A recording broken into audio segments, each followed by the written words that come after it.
everyone, today we are continuing on my declutter, and today is actually going to be a very easy day because we're going to be dealing with face palettes. There's not a lot of them.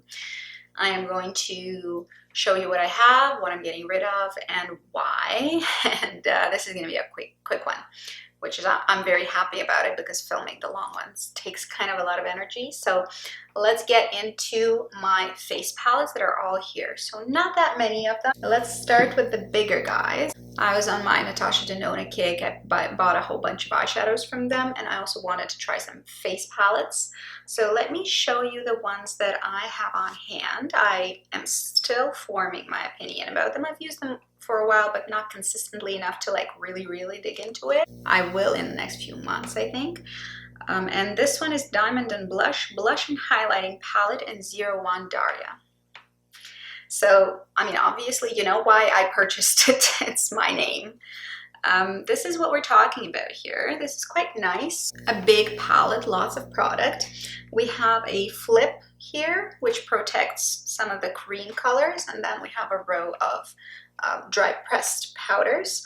We have a really pretty highlight that is cream, a pretty cream blush. Easy to blend, actually, quite creamy. This is not a cream, it's a powder, but that's the duochrome. Let me show you what we're talking about here in terms of colors. They are nicely composed, they blend well, fairly subtle highlight, but you can build it up, and the idea is that you layer one on top of the other. So you'll put down the cream, then layer a powder highlight on top of it. This is the blush, really my kind of blush for sure. And there is the duochrome, and it's pretty fabulous. Obviously, this is not a natural look. This has nothing to do with being super subtle.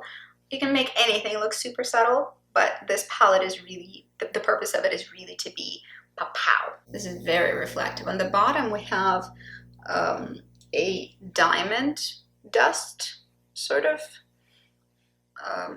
glitter. It's micro glitter. It's beautiful on the eyelid. Then we have the powder blush that comes with it right there, and the Glow Extreme.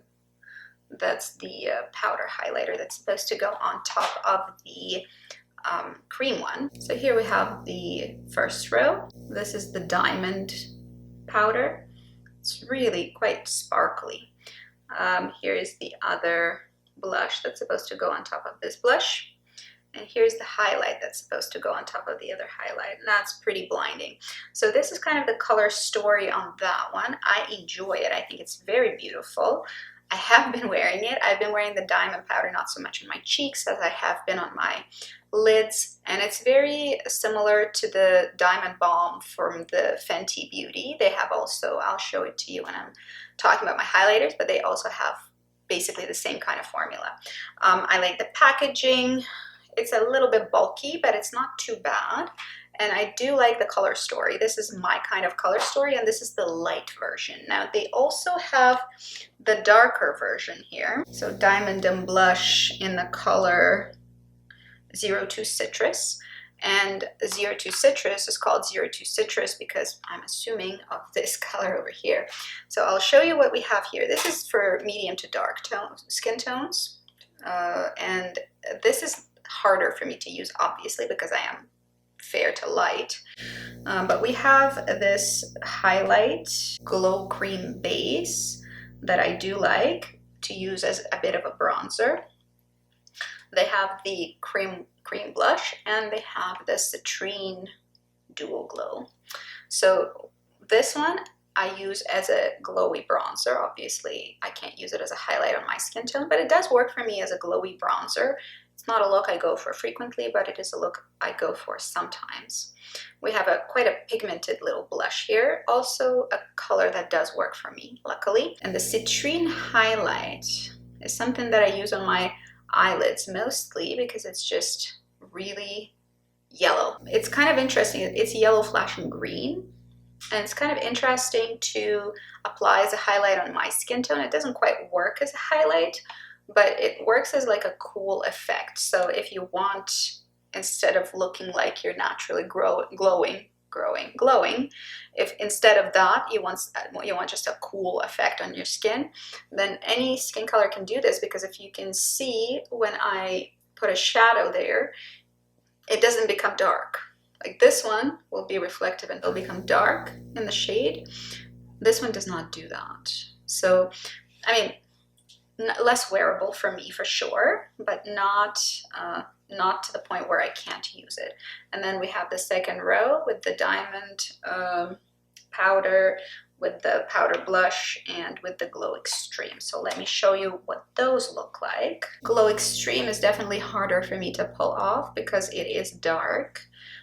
This is the diamond powder. Obviously one of my favorite things in this palette, because it is creative and nice and you can't find it in a lot of places. We have the very shiny blush here that flashes gold. And we have the highlight here, which is definitely not a highlight on me, but would be beautiful on darker skin tones. I'm not particularly fussed about using it. I don't really use it very much. Sometimes I use it as a blush topper because it does have some pigment and it has lots of shine. So as a blush topper, it does work. Those palettes are really nice. I haven't used tons from Natasha Denona in terms of face products.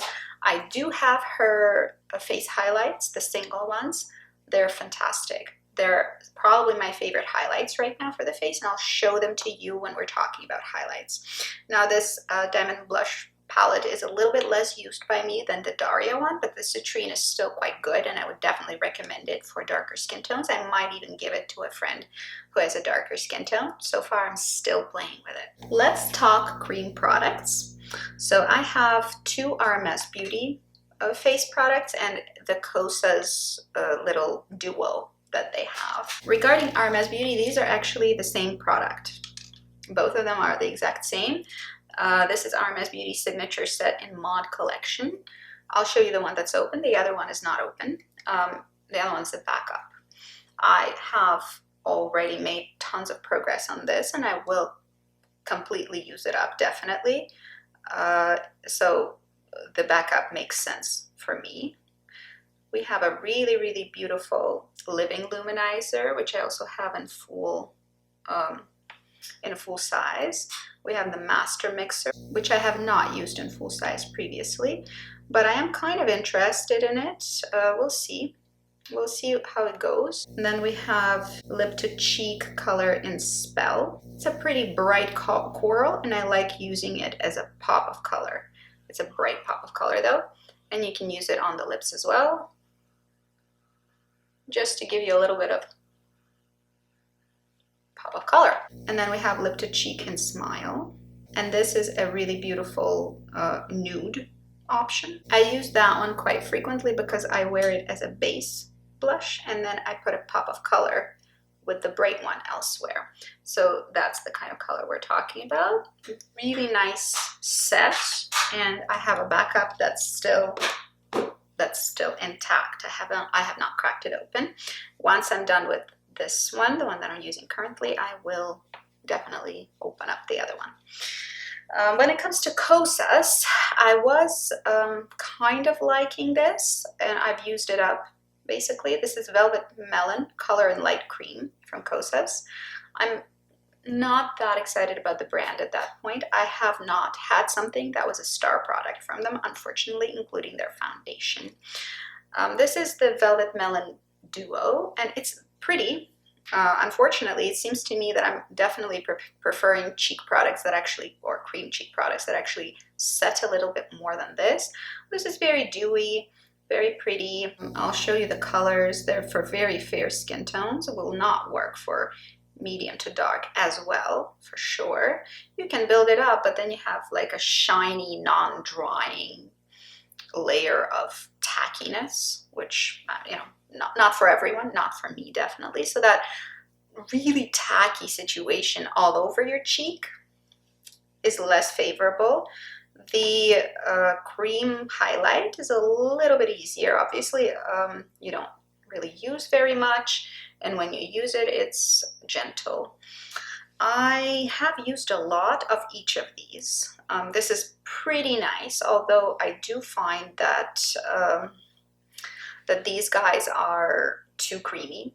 I wish they were a little bit less creamy and a little bit more long wearing, but since I'm so close to being done, I'll hang on to it and keep it, but I will not be repurchasing. And I think Kosas so far has had so many fails for me that I'm less inclined to buy from them in the future. We have Physicians Formula Bronzer, Matte Sculpting Bronze Booster. Highlight and Contour Palette. Now, this is a light powder that I actually do like, and I do like using under my eyes.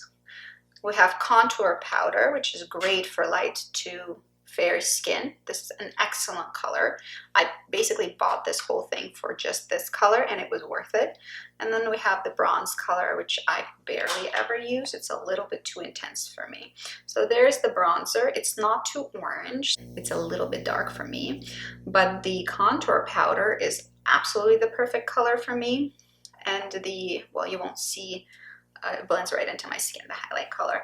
So this is actually a very worthwhile purchase, and difficult to find a good contour powder. And this trio really provides a nice, very cool toned gray contour powder. So I'm keeping this, and I'm actually very impressed with it. Then we have this little guy, and this is Bare Minerals Dimensional Powder. I like these because they really remind me of the ambient lighting powders, but I like them more. I've had the blushes from the Hourglass collection. I've had the powders from Hourglass collection. They're nice, but they're not my favorite. Now, under the eyes, I fairly frequently wear a mix of these two. They are in a very fat swatch. They're going to have slight amount of luminosity, but if I just use them to set under my eyes, they're very lightweight and they don't really shine. They just create this lit from within look and work for under the eyes. Shiny powders almost never work under the eyes, so it's impressive. And then we have a couple of bronzy shades that I do use in a bronzing capacity. Neither of them are obviously, none of these powders are contouring because they all have a glow. So all of those are glowy. So we have a couple of bronzing options if we wish to have some bronzing. It's really all in one. It's easy to use, and the lighter ones you can use as highlights, but they are going to be subtle. And we have a couple of blushes. Again, they're fairly subtle. I don't think somebody with a deep skin tone will be as appreciative of these. I think this particular color set is more for fair skin, and they're not heavily pigmented, which works for fair skin, but not for deeper skin tones. So very subtle little set of powders, pretty easy to wear, look very skin-like on skin, not too dusty. Good set of powders. I've used them fairly frequently and they barely wore down. So I'm actually enjoying these, and because I enjoy these so much, I have purchased this guy, which is the same kind of a product from the same company. So Bare Minerals Stellar Glow 6-shade Mega Highlighting Palette. I was more disappointed with this guy. Here are the colors I like, apart from obviously this one, which does not work for me, but I'm glad that it's here for other people it might work for. However, if you're using this palette as a highlighting palette, I have got questions regarding how the heck are you going to get a decent highlight out of this? None of them were particularly great for my skin tone, so they're fairly subtle, which is not bad. Some people really like subtle highlights. This is probably the best for my skin tone, really light, very subtle, so not much impact. This one has a lavender shift, which I like, but it doesn't look great on the cheeks all the time.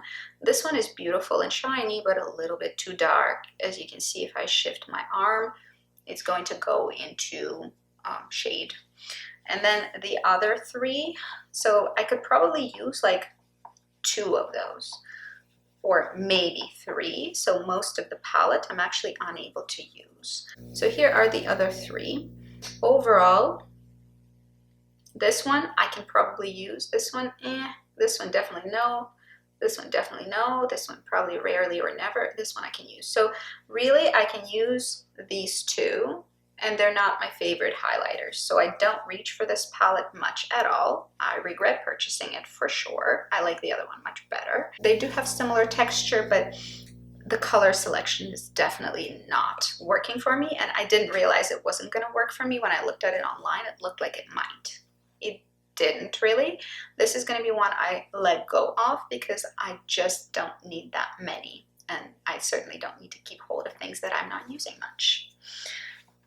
And the last one is one that I really enjoy, and I think is genius little palette. I don't have a lot of palettes, so I'm not really letting go of a lot here. And this is Youngblood Contour Palette. It's a very nice contour palette. These colors look really good on my skin tone, and I do find that the quality of the powders is really good. So definitely keeping that as well. I'm only getting rid of one palette, but still, one is better than none. Hopefully it was interesting for you to check out what I have in my stash here. That's it for today. See you guys later. Have a good day. I'll talk to you soon about the rest of my declutter, and good luck.